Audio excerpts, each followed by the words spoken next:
Israel ফিলিস্তিন দুই রাষ্ট্রভিত্তিক সমাধানের পক্ষে জাতিসংঘে জোরালো অবস্থান ব্যক্ত করল চীন। বুধবার নিউ ইয়র্কে নিরাপত্তা পরিষদের বিশেষ অধিবেশনে দেশটির স্থায়ী প্রতিনিধি ফো কোং বলেন, গাজায় ত্রাণ সংগ্রহকারীদের ওপর গুলি এবং ইসরায়েলের সাম্প্রতিক স্থল অভিযানের তীব্র নিন্দা জানান তিনি।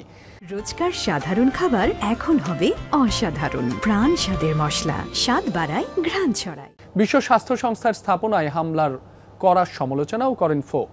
উপত্যকায় অবিলম্বে তেল আবিবের সামরিক অভিযান বন্ধের দাবি জানান তিনি। জাতিসংঘের তত্ত্বাবধানে ত্রাণ সরবরাহ নিশ্চিতের আহ্বানও জানান। পশ্চিম তীরে ক্রমবর্ধমান ইসরায়েলি আগ্রাসন নিয়ে উদ্বেগ জানান জাতিসংঘের চীনা প্রতিনিধি।